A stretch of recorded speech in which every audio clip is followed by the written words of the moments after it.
شیخ المشائخ، شہنشاہ خطابت، ان لفظوں میں زور زیادہ ہے، بندگی کے تقاضوں کے مطابق نہیں ہے۔ عاجزی چاہیے، اللہ کو عاجزی پسند ہے۔ تو اضافی جو الفاظ ہیں وہ نہ کہے جائیں، اور جو مناسب تعارف ہے اس میں بھی بخل نہ کیا جائے، جو مناسب تعارف ہے اس میں بھی بخل نہ کیا جائے، حتیٰ کہ بعض ضرورت کے موقعوں پر بندہ اپنی صلاحیتوں کا مجبوری ہو تو تعارف کرا سکتا ہے، میں نے وہاں پڑھا، میں نے فلاں سے سیکھا، میں یہ اہلیت، یہ تجربہ رکھتا ہوں۔ اجعلنی علی خزائن الارض، اجعلنی علی خزائن الارض انی حفیظ علیم، ایسے ہے، انی حفیظ علیم۔ یوسف علیہ السلام کو وہ پرسنل سیکرٹری رکھنا چاہتے تھے، کہا کہ نہیں، میرے لیے یہ عہدہ مناسب نہیں ہے، آپ مجھے متعین کرنا چاہتے ہیں تو مجھے خزائن الارض کی ذمہ داری دے دیں، میں حفاظت کا طریقہ بھی جانتا ہوں اور میں امانت دار بھی ہوں، میں امانت دار بھی ہوں۔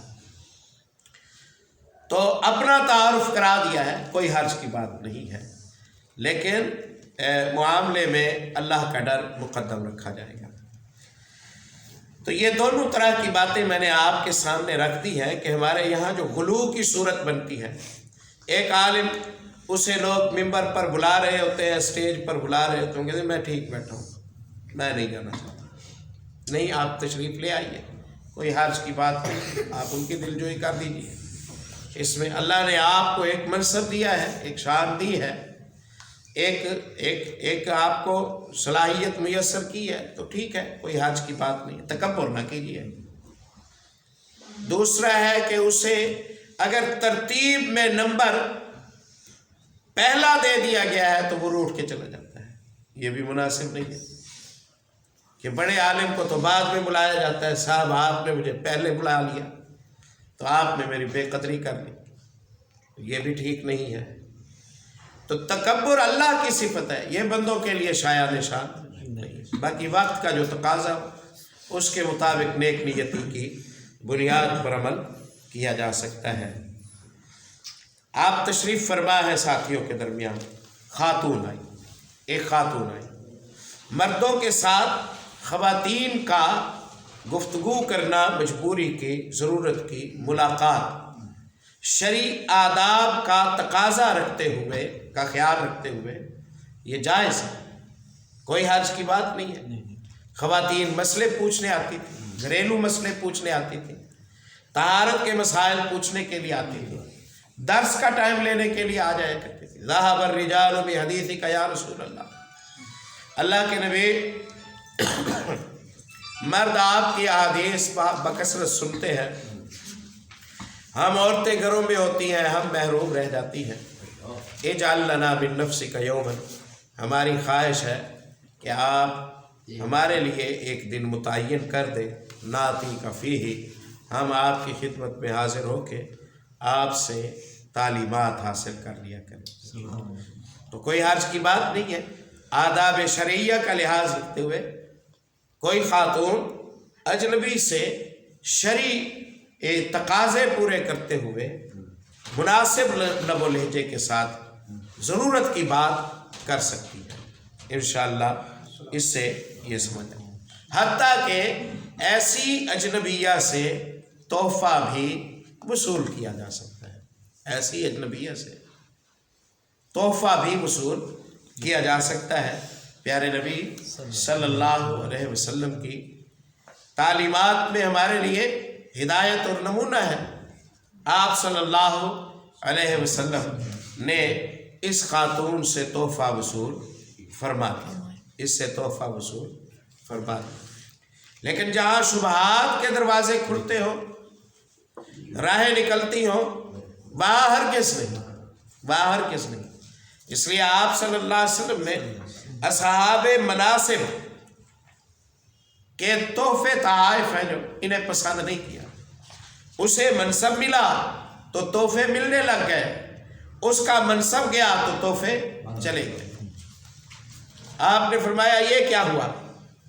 ہم کسی کو مقرر کرتے ہیں، وصولی کے لیے افسر بناتے ہیں، وہ جاتا ہے تو تحفے ملتے ہیں، جسے تحفے لینے ہوں فَلْيَجْلِسْ فِي بَيْتِ أَبِيهِ وَأُمِّهِ، وہ اپنے ماں باپ کے گھر میں بیٹھے، ہم بھی دیکھیں کہ اس سے کون تحفے دینا چاہتا ہے۔ پھر یہ تو رشوت ہوئی نا، یہ تو رشوت ہوئی۔ تو تحفے تحائف کے نام سے رشوتوں کے دروازے نہیں کھولے جائیں گے۔ یہ جو تحفہ ہے نا،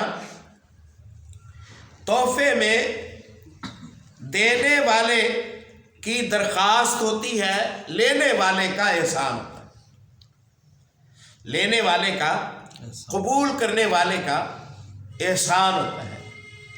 تحفہ لے کر لینے والے کا ہاتھ اونچا ہوتا ہے، دینے والے کا ہاتھ نچلا ہوتا ہے۔ رسول اللہ نے فرمایا صلی اللہ علیہ وسلم کہ اونچا ہاتھ نچلے ہاتھ سے بہتر ہے، اور اونچا ہاتھ دینے والا ہے اور نچلا ہاتھ لینے والا ہے۔ یہ قاعدہ ہے صدقات کے حوالے سے۔ تحفے میں دینے والے کی طرف سے اظہار محبت کی، احترام کی پہل ہوتی ہے۔ اس میں جسے دیا جا رہا ہوتا ہے اس کی شان اور درجے کی بلندی اس سے ظاہر ہوتی ہے۔ اس لیے نبی پاک صلی اللہ علیہ وسلم تحفہ قبول فرماتے تھے، اور صدقے میں اس کے برعکس صورت ہوتی ہے۔ صدقے میں اونچا درجہ دینے والے کا ہوتا ہے، اونچا درجہ دینے والے کا ہوتا ہے، اور نچلا درجہ وصول کرنے والے کا ہوتا ہے۔ اس لیے نحن آل محمد، ہم محمد صلی اللہ علیہ وسلم اور آپ کے گھرانے کے لوگ، ہم انا لا ناکل الصدقہ، آپ نے فرمایا کہ ہم صدقہ نہیں کھاتے، ہم صدقہ نہیں کھاتے ہیں۔ تو تحفہ آپ قبول فرما لیا کرتے تھے، کسی کا بھی ہو، حتیٰ کہ آپ صلی اللہ علیہ وسلم نے غیر مسلم بادشاہوں کے تحفے قبول کیے ہیں۔ دومت الجندل کا بادشاہ عقیدر، اس نے تحفے بھیجے، آپ نے قبول فرمائے۔ شاہ مصر نے، عیسائی بادشاہ تھا، تحفے بھیجے، آپ نے قبول فرمائے۔ اسی طرح آپ صلی اللہ علیہ وسلم کی طرف حبشہ کے نجاشی نے قبل از اسلام بھی انہوں نے تحفے بھیجے، برچھی وغیرہ بھیجی تھی، دیگر چیزیں بھیجی تھی، آپ صلی اللہ علیہ وسلم نے قبول فرمائی۔ تو اسلام ایک زندہ مذہب ہے جو کلمہ پڑھنے والے کو ایک دائرے میں قید نہیں کر دیتا کہ خبردار اب کسی کو سلام دعا کرنے کی بھی اجازت نہیں ہے۔ یہ دنیا کے ساتھ جینے، چلنے، معاملات کرنے، لین دین کرنے، کاروبار کرنے کی راہیں کھولتا ہے، بس شرعی آداب متعین کر دیتا ہے، بس شرعی آداب مقرر کر دیتا ہے۔ آپ صلی اللہ علیہ وسلم نے تبوک کے موقع پر، آپ صلی اللہ علیہ وسلم نے جب مختلف قوموں کے ساتھ معاہدے ہوئے، سمندری حدود کے ضابطے آپ نے طے کیے، سمندری کاروباروں کے ضابطے آپ نے لکھ کے دیے، آپ صلی اللہ علیہ وسلم۔ تو یہ ساری انسانیت کے لیے طرز زندگی ہے۔ اس لیے پیارے نبی صلی اللہ علیہ وسلم کی حیات مبارکہ میں جو مسئلہ نہ ملتا ہو وہ یا دنیا میں ہے نہیں یا دیکھنے والے کا نقص ہے۔ اچھا، جو یہاں حل نہیں ہو سکتا وہ دنیا میں کہیں بھی حل نہیں ہو سکتا، وہ کہیں بھی حل نہیں ہو سکتا ہے۔ جس پر محمد الرسول اللہ صلی اللہ علیہ وسلم کی ہدایت کے دروازے بھی اس کی پیاس نہ بجھا سکیں، اس کی پیاس کسی اور شخص سے اور فرد سے، حتیٰ کہ کسی اور نبی سے بھی نہیں بجھ سکتی۔ یہ پیارے نبی صلی اللہ علیہ وسلم کی ذات مبارکہ اور سیرت مبارکہ کی جامعیت ہے۔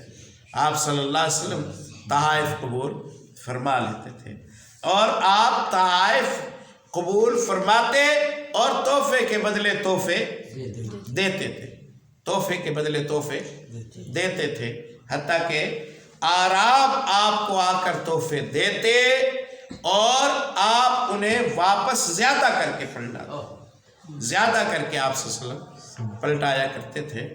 اور تہادی تفاعل کے وزن پر ہے، تہادو تہابو، تحفے دیا لیا کرو، یوں نہیں ہے تحفے دیا دیا کرو، یوں بھی نہیں ہے تحفے لیا لیا کرو، یوں بھی نہیں، تہادو دونوں، دو لو تحفے، دونوں فریقوں کا یہ عمل ہے، ایک فریق کا یہ عمل نہیں ہے جی۔ البتہ اس میں کوئی مقابلہ نہیں ہوتا، اس میں کوئی مقابلہ نہیں ہوتا۔